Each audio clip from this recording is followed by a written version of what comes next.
On one occasion, at one of these meetings, someone asked about the possibility of reincarnation and whether it was possible to believe in cases of communication with the dead.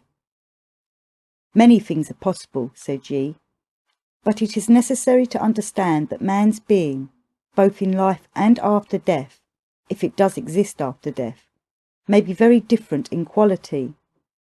The man-machine with whom everything depends upon external influences, with whom everything happens, who is now one, the next moment another, and the next moment a third, has no future of any kind. He is buried, and that is all.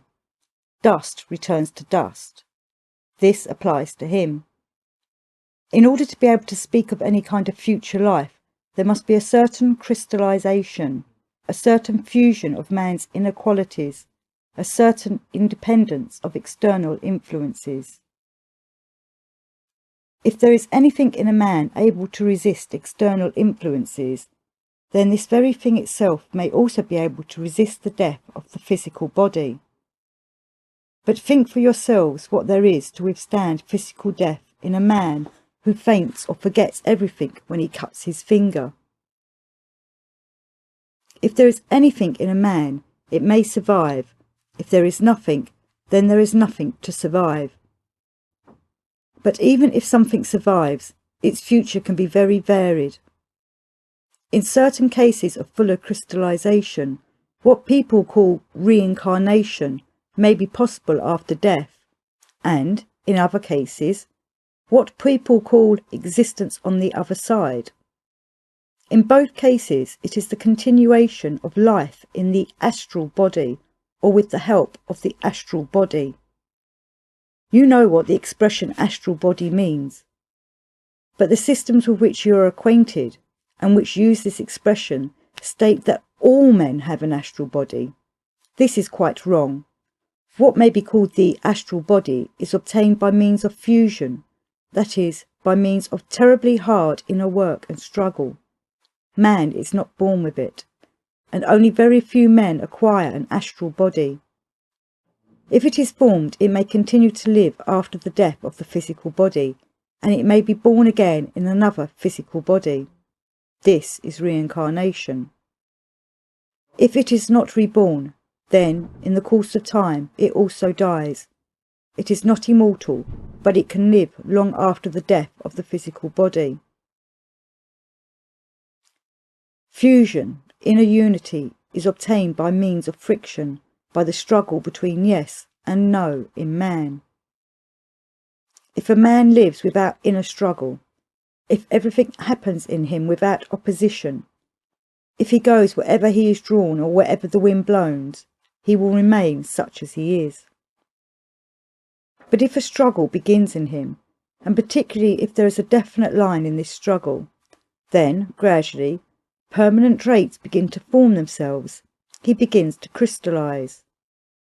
But crystallization is possible on a right foundation, and it is possible on a wrong foundation.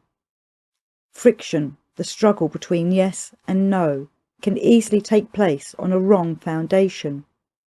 For instance, a fanatical belief in some or other idea, or the fear of sin, can evoke a terribly intense struggle between yes and no, and a man may crystallize on these foundations. But this would be a wrong, incomplete crystallization. Such a man will not possess the possibility of further development. In order to make further development possible, he must be melted down again, and this can be accomplished only through terrible suffering. Crystallization is possible on any foundation. Take, for example, a brigand, a really good, genuine brigand. I knew such brigands in the Caucasus. He will stand with a rifle behind a stone by the roadside for 8 hours without stirring. Could you do this? All the time, mind you. A struggle is going on in him. He is thirsty and hot, and flies are biting him, but he stands still. Another is a monk. He is afraid of the devil. All night long he beats his head on the floor and prays. Thus crystallization is achieved. In such ways, people can generate in themselves an enormous inner strength. They can endure torture. They can get what they want. This means that there is now in them something solid, something permanent. Such people can become immortal. But what is the good of it? A man of this kind becomes an immortal thing, although a certain amount of consciousness is sometimes preserved in him. But even this, it must be remembered, occurs very rarely. In what way can one evoke the struggle between yes and no in oneself? Someone asked. Sacrifice is necessary, said G. If nothing is sacrificed, nothing is obtained.